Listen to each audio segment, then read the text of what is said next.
Salam jumpa pemirsa Tempo. Pakeblok belum juga surut saat ini. Indonesia mengalami gelombang ketiga dari serangan wabah COVID-19 dengan jenis Omicron. Negara-negara lain juga mengalami hal serupa, tetapi beberapa negara sudah menerapkan endemi, bukan lagi pandemi, bahkan saat COVID masih ada.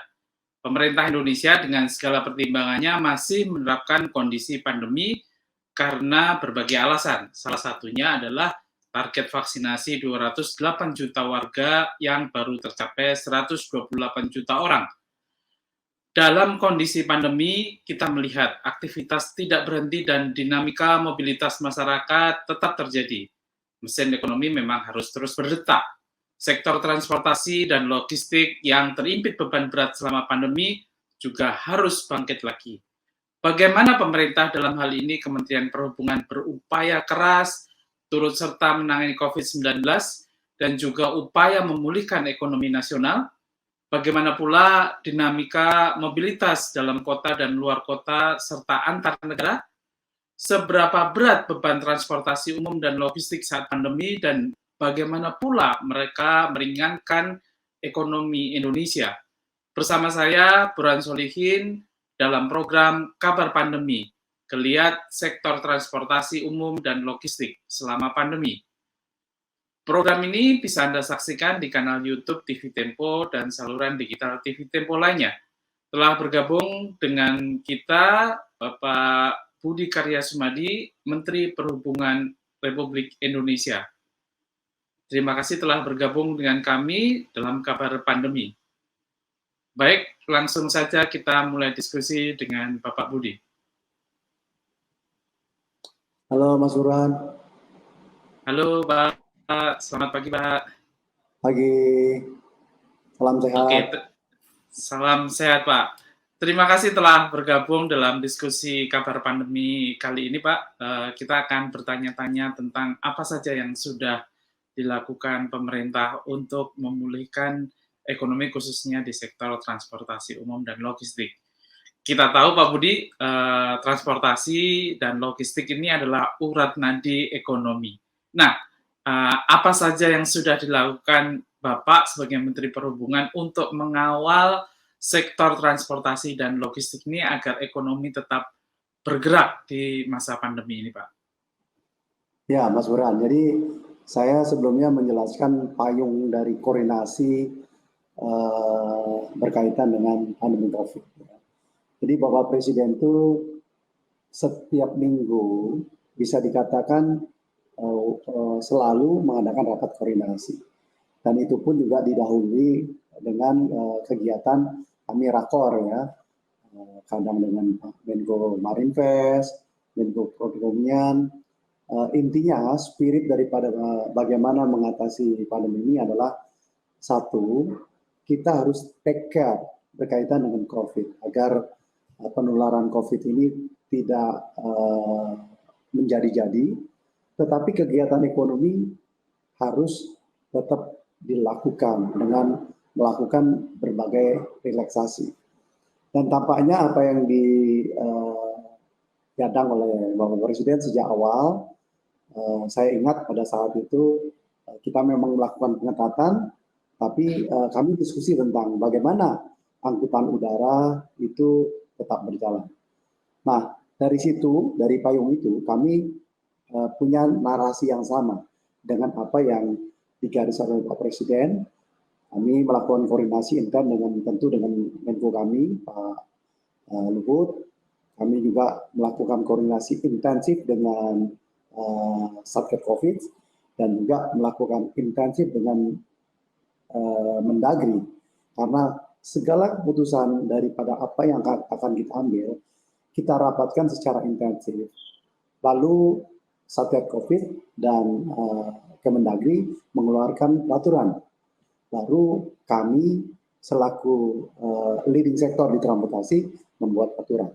Tetapi pada saat SE gugus tugas dan SE dari Inmendagri itu keluar, kami sudah ada diajak bicara.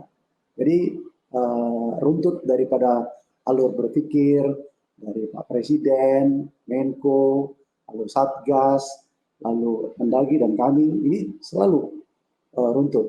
Nah, setelah itu kita lakukanlah berbagai pengaturan-pengaturan yang intinya kita selalu concern dengan bagaimana COVID itu tidak terjadi menular. Nah, ini kan ditandai, katakanlah di sektor udara. Sekarang kita harus PCR, ya. Kalau PCR-nya, kalau vaksinnya dia nggak lengkap, dia nggak boleh. Ya. Di sektor yang lain juga demikian. Jadi turunan-turunan dari itu kita bahas detail. Ya. Kita selalu koordinasi dengan Satgas COVID dan juga Kemenkes tentunya pada saat kita mengambil keputusan itu. Begitu Mas Furan. Iya, ini kita melihat memang satu kebangkitan ekonomi Indonesia yang lebih cepat, terutama di sektor transportasi dibandingkan negara-negara tetangga, Pak Budi ya. Nah, khusus Ya. untuk yang sektor terutama kalau kita lihat perhubungan darat ini menggeliatnya rasanya lebih cepat dibandingkan sektor-sektor yang lain. Nah, ini apa resep internal dari Kementerian Perhubungan sendiri, Pak Budi? Jadi karena kita punya resep bahwa kegiatan ekonomi itu harus jalan, dan terutama logistik ya harus jalan, tidak ada pengetatan-pengetatan, maka terjadilah suatu interaksi yang baik, bahkan logistik itu naik. Logistik itu ekspor kita naik 10%. Bayangkan di tengah masa pandemi justru ekspor naik. Nah, darat ini memang punya karakteristik yang unik ya. Artinya apa? Karena kita memang tidak melakukan penyekatan, terjadilah satu kebebasan dalam tanda petik ya. Nah, kebebasan ini sendiri kita kontrol. Artinya apa? Kita melakukan himbauan kepada para operator, para pengelola terminal untuk melakukan antigen kalau mereka melakukan perjalanan jauh. Ya, ya kalau 1-2 lolos ya mungkin terjadi ya. Tapi memang yang agak sulit itu adalah perjalanan darat, tapi itu pribadi. Nah, oleh karenanya kita juga kita lakukan random, ya, random test terhadap mereka yang terpapar. Katakanlah di jembatan timbang, di rest area, di terminal, kita random, tidak semuanya. Nah, karena apa? Sekarang kita punya satu konsep bahwa sebenarnya kan daerah-daerah ini sudah melakukan pengetatan masing-masing kan, dengan berbagai upaya vaksinasi, melakukan tes PCR rutin, nah, sehingga kepercayaan satu daerah dengan daerah ini relatif kita bisa jaga. Nah, sehingga pergerakan darat ini bisa dilaksanakan. Memang kadang-kadang terjadi ya pada saat pengecekan ada pihak yang tidak setuju untuk dilakukan random itu. Nah, kita persuasif lakukan itu. Nah, yang eloknya itu bahwa kami sebagai leading sector di sektor transportasi ini sangat dekat dengan stakeholder, katakan Korlantas.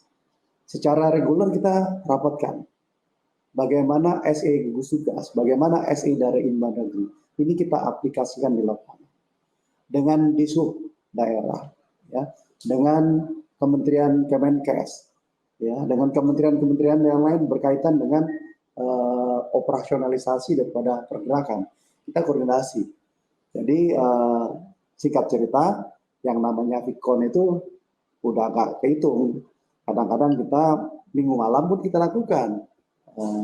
Malam minggu pun kita Vicon. Kadang-kadang dengan Pak Luhut, internal kita, dan Kak Korlantas, dan Satgas.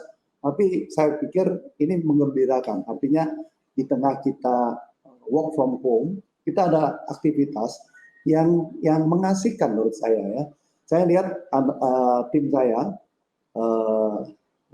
Mas mungkin kenal dengan staf khusus saya, Mbak Adita. Dia adalah koordinator dari kami untuk COVID. Dia enjoy sekali dan dia bersahabat dengan Prof. Wiku, ya, bersahabat dengan Kakor Lantas dan sebagainya. Nah juga dirjen-dirjen tanpa saya hadir mereka melakukan. Saya tinggal terima setoran. Gimana diskusinya tentang udara. gimana diskusinya tentang darat. Nah, detail itu dibahas gitu. Nah, saya tinggal sampaikan, ingat ya spiritnya, kita harus ketat, tetapi ekonomi jangan dihambat. Gitu Mas Burhan. Menarik sekali tadi bahwa kita harus ketat tetapi ekonomi jangan sampai dihambat. Dan dengan beberapa tantangan yang ada kita melihat memang transportasi jauh lebih lancar ya kan gitu. Nah, mungkin kalau kita melihat dari sisi logistik tadi naik 10%. Nah, dari sisi pergerakan mobilitas masyarakat umum atau sendiri bagaimana Pak Budi? Dan kalau kita lihat kan kita kemarin ada Natal, Tahun Baru, mungkin Ya. lagi Lebaran. Jadi waktu Natal Tahun Baru naik gitu memang. Naik kira-kira hampir mendekati 10%. Tapi ini sekarang ini Omikron, rupanya masyarakat sadar, turun. Semua pergerakan itu relatif turun. 5-10% ya turun. Karena Omikron memang satu hal yang sangat sensitif ya, jadi masyarakat juga sadar. Tapi pergerakan udara yang ke luar negeri itu naik. Jadi tercatat ada kegiatan yang umum dan umroh. Yang paling signifikan kenaikan adalah umroh.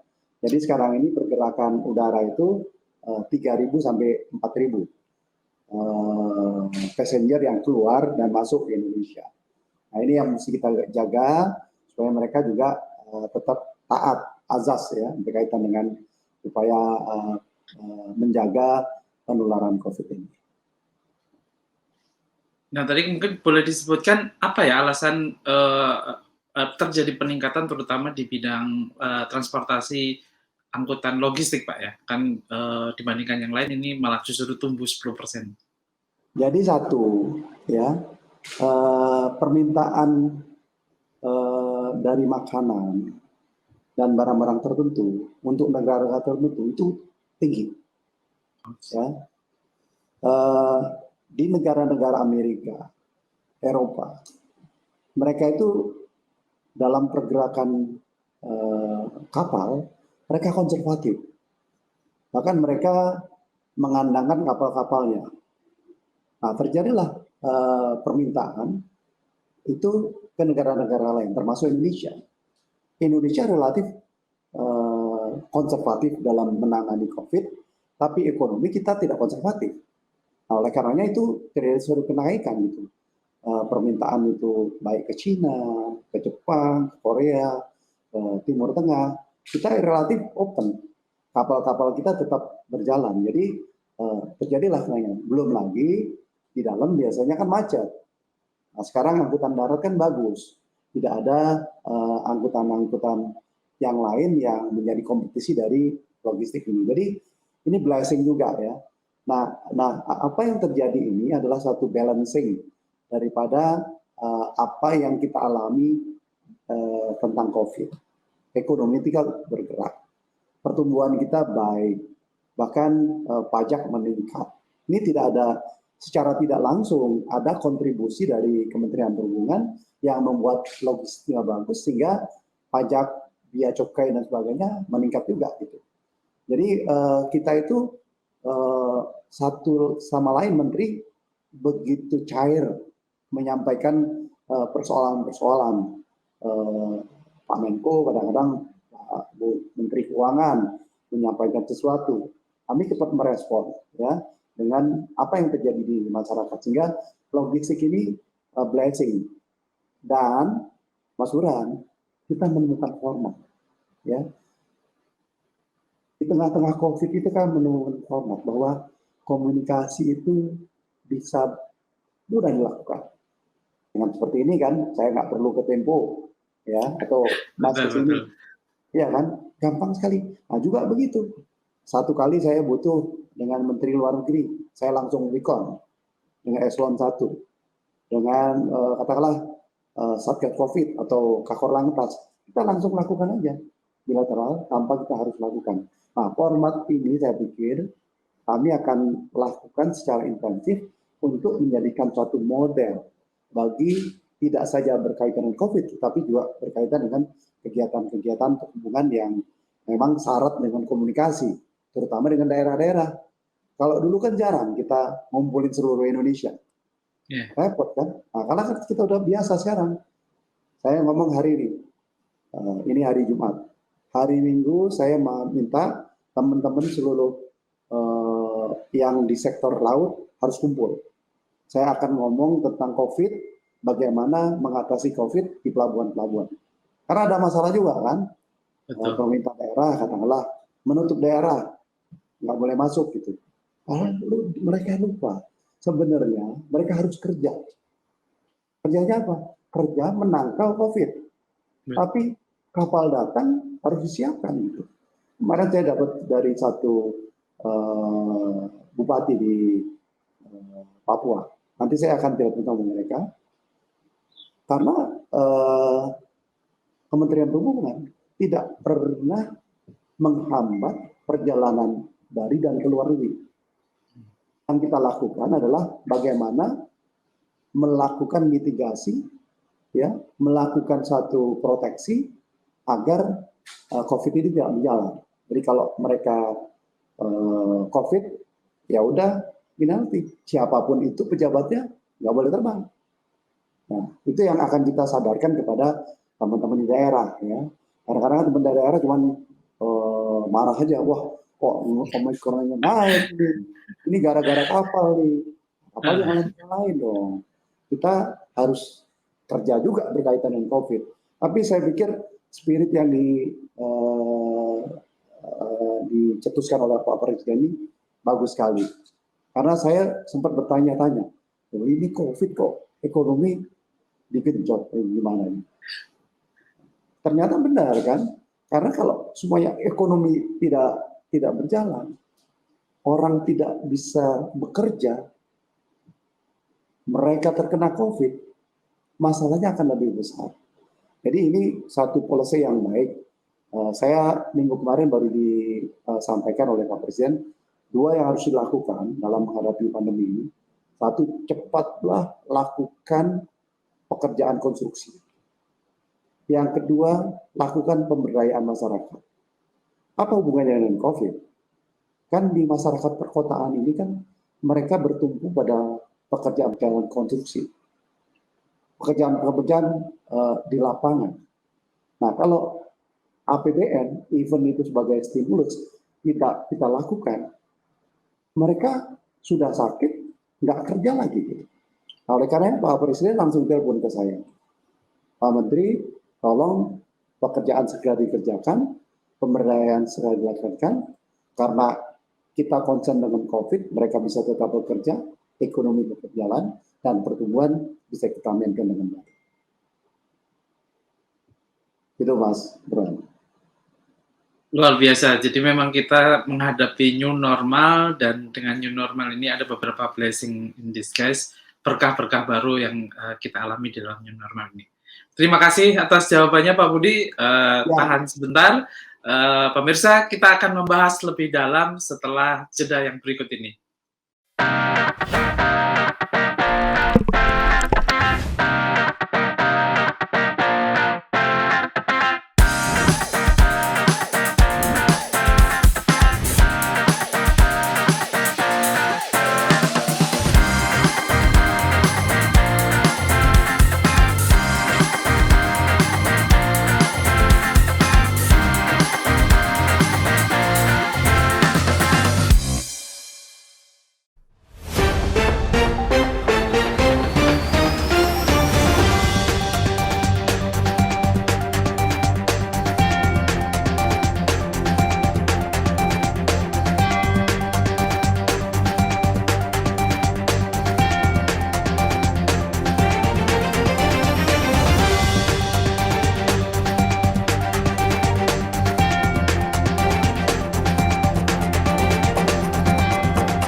Masih bersama saya, Burhan Solihin, dalam kabar pandemi, geliat faktor transportasi umum dan logistik selama pandemi. Program ini bisa Anda saksikan di kanal YouTube TV Tempo dan saluran digital TV Tempo lainnya. Baik, langsung saja kita lanjutkan diskusi dengan Bapak Menteri Perhubungan, Bapak Budi Karya Sumadi. Pak Budi, di sektor transportasi laut, apa saja langkah antisipasi tadi, walaupun sudah diceritakan bahwa ada kekhawatiran dari pihak-pihak daerah. Nah, ini pasti resepnya khusus dan berbeda dengan transportasi darat, Pak. Apa aja, Pak, kebijakan Ya, yang sedang jadi memang dibangun? kalau laut itu kan dua. Satu adalah pergerakan manusia, yang kedua adalah pergerakan barang. Pergerakan barang ini ada yang dalam negeri dan ada yang luar negeri. Perjalanan dalam negeri eh, ini lancar, ya, karena kita bayangkan bahwa daerah itu harus mendapatkan logistik bahan pokok itu secara normal. Bahkan secara khusus saya melakukan memperhatikan secara khusus bagaimana tol laut mensuplai barang-barang kebutuhan pokok untuk Indonesia bagian timur. Itu seminggu 2 kali saya rapatkan karena kita pastikan tol laut itu jalan. Nah, yang kedua adalah logistik internasional yang saya katakan tadi tumbuh 10%. Nah, itu kita koordinasi. Ini saya baru saja dapat WA dari Dijen Bea Cukai. Jadi cair sekali berkaitan dengan di Batam. Ya. Nah, kita lakukan pola-pola baru dengan IT, dengan percepatan, dengan NLA, National Logistics yang baru. Nah, ini membuat kelancaran-kelancaran yang ada di pelabuhan. Lalu di darat, kita koordinasikan sejumlah pihak-pihak terkait ya, untuk dikonsolidasikan. Bagaimana truk itu harus beroperasi, bagaimana pungli itu kita hilangkan. Pak Presiden bahkan pernah melakukan satu sidak, ya, ada pungli terhadap truk. Nah, ini membawa pergerakan-pergerakan barang ini menjadi baik, ya, baik itu ke luar negeri maupun ke seluruh Indonesia sampai ke Indonesia bagian timur. Nah, bicara mengenai pergerakan orang dengan menggunakan laut ini memang terjadi suatu penurunan agak signifikan, ya, mungkin mereka juga consider bahwa di masa pandemi ini ada risiko itu, ya, jadi agak menurun. Nah, oleh karenanya kapal-kapal perintis yang kita miliki kita gunakan juga untuk distribusi angkutan barang. Ya. Tapi satu hal yang gampang diingat, Mas Burhan, istilahnya itu, ya, kalau yang namanya bagaimana menangani COVID itu namanya rem. Rem itu sebelah kiri biasanya kan. Nah, kalau ekonomi itu gas di sebelah kanan. Nah, jadi rem sama gas ini harus seiring berjalan. Kapan kita ngegas, kapan kita ngerem, ya. Dan apa yang terjadi sekarang ini, rem dan gas ini jalannya beriringan gitu. Kita WHO 50% sekarang. Itu bagian dari rem, ya. Juga pengetatan di terminal, di stasiun, itu namanya rem. Gas, kita bikin satu aplikasi. Kamu tetap jalan, ya. Kita bikin koordinasi, maksudnya itu tetap gas. Jadi rem dan gas ini menjadi satu konsep yang lugas, praktis, mudah dimengerti, ya. Dulu kan yang namanya gasnya dipermasalahkan. Kok kita kena COVID malah ngegas? Ingat loh, kalau ekonominya nggak jalan, itu balik lagi. Yang ke COVID malah marah. Timbullah, mungkin bisa revolusi sosial. Orang nggak bisa bekerja, ya. Karena dengan tumbuhnya logistik ini, naiknya logistik ini 10%, itu secara tidak langsung memberikan lapangan kerja bagi sektor transportasi. Dan ingat, juga para mereka yang bekerja di pabrik, yang bekerja juga di pertanian, tumbuh. ya, dengan adanya gas yang kita ciptakan, sehingga mereka merasa oh saya tetap dapat ruang kerja untuk itu. Apa yang sudah kita lakukan pun belum cukup. Kami merasa belum cukup. Oleh karenanya saya sampaikan pada teman-teman, teman-teman kita sudah naik logistiknya 10%. COVID relatif lebih baik dari negara lain, tapi jangan puas diri. Kalau puas diri itu pangkal kita punya masalah yang akan datang. Saya selalu ingatkan demikian.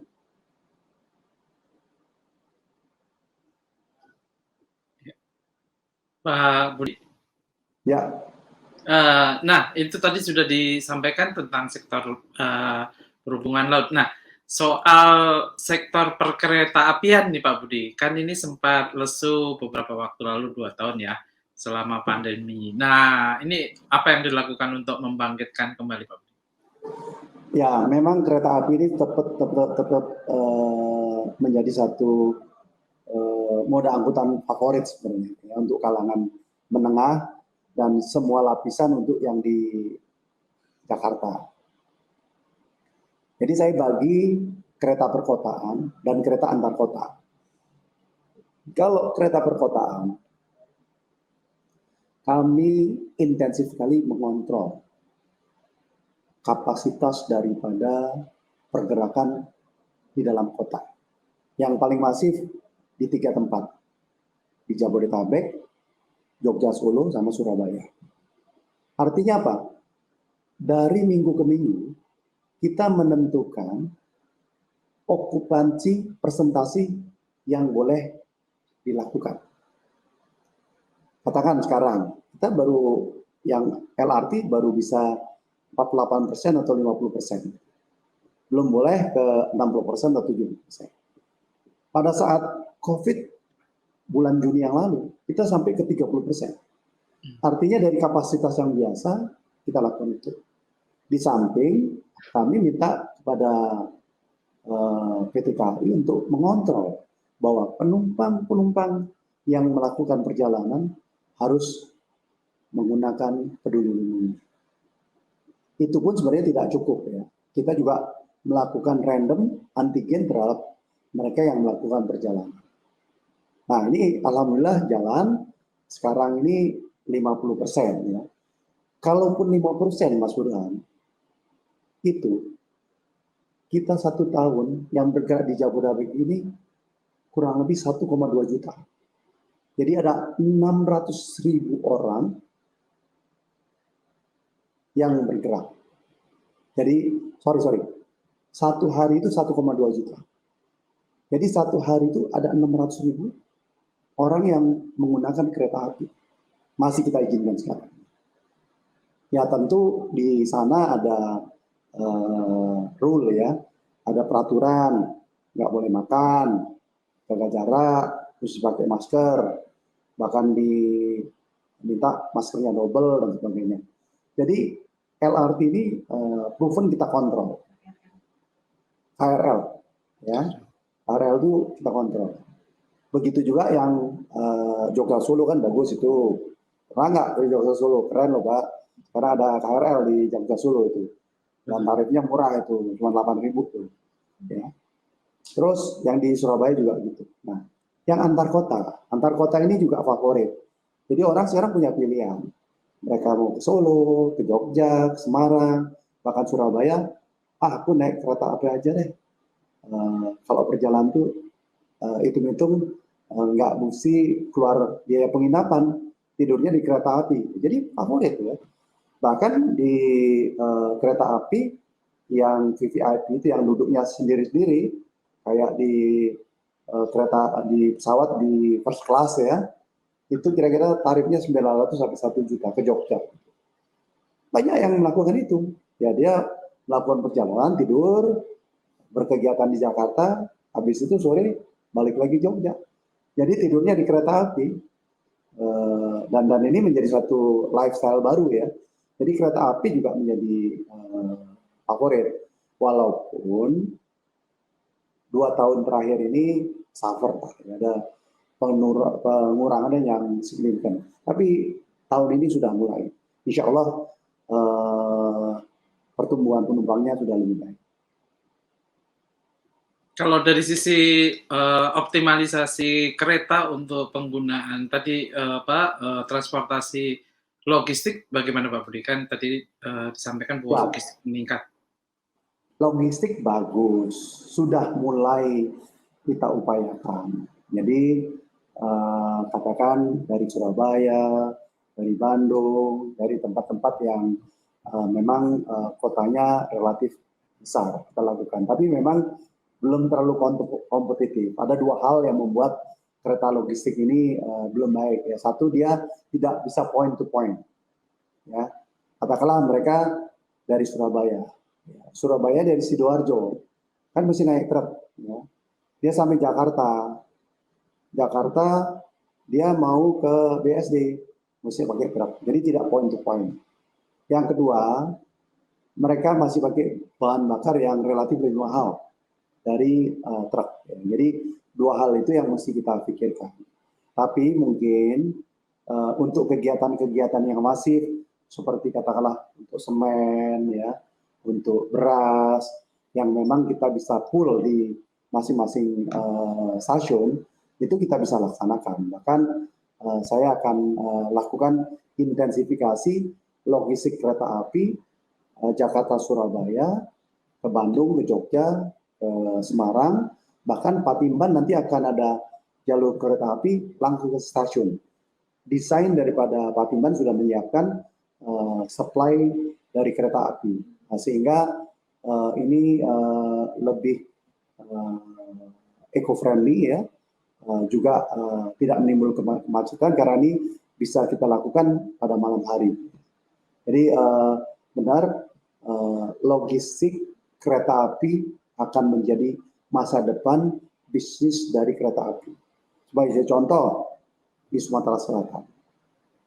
Jadi cash flow dari PT KAI itu earning-nya loh, untungnya dari Sumatera Selatan. Kalau dari sales-nya dari Jawa, tapi kalau earning-nya di sana.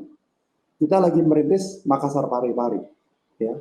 Makassar Pari-Pari, Oktober kita mulai.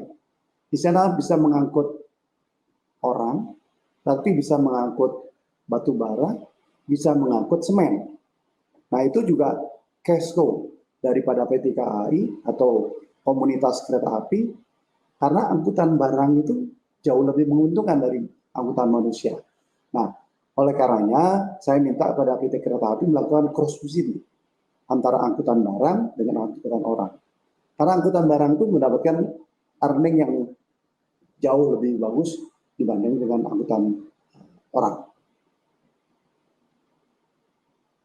Nah, tadi bicara tentang soal logistik ini kan kita melihat fenomena selama pandemi ini salah satu yang juga booming atau meledak itu adalah perdagangan melalui e-commerce. Nah, kira-kira ke depan itu dampaknya terhadap bisnis atau jasa transportasi logistik sendiri bagaimana Pak Budi? Ya, pertanyaan yang bagus ya. Jadi saya juga surprise ya.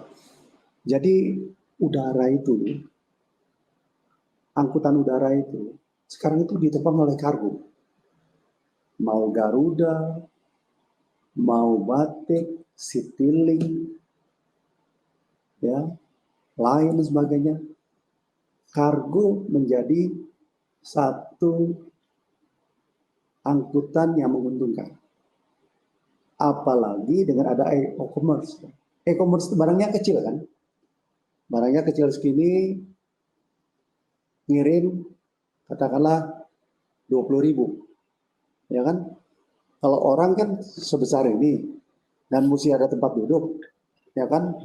Kita beratnya 70 kilo, itu barangnya cuma 1 kilo, ya 10.000. Jadi ekivalen, bahkan bisa 20.000, ya kalau ke tempat-tempat tertentu. Jadi bahkan ada berita baik nih, di Kertajati sudah ada flight kargo. Minggu depan saya akan membuka satu lagi, flight kargo. Jadi mereka-mereka yang ke Indonesia bagian timur, ke barat, itu menggunakan Kertajati sebagai satu angkutan kargo. Dan di antaranya adalah e-commerce. Nah, kita tahu kan yang namanya Bekasi, Terawang, itu kan tempat produsen. ya. Jadi mereka cenderung ke Kertajati yang sepi. Sehingga kalau mereka katakanlah 2, 3, 4 flight, nggak apa-apa. Mau ke Surabaya terutama keluar Jawa, ya, ke Sumatera, ke Kalimantan, ke Sulawesi, mereka akan efisien sekali karena barangnya kecil-kecil. Jadi kalau satu flight itu bisa lebih menguntungkan dibandingkan mengangkut angkutan orang. Iya. Menarik sekali Denny, pertumbuhan logistik, e-commerce dan juga sektor transportasi yang tadi juga ditandai dengan adanya jasa-jasa baru seperti kayak tadi pelabuhan udara Kertajati ya. Terima kasih sekali jawabannya Pak Budi. Kita akan berdiskusi lebih dalam lagi setelah jeda yang berikut ini.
Masih bersama saya, Burhan Solihin, dalam kabar pandemi, geliat sektor transportasi umum dan logistik selama pandemi.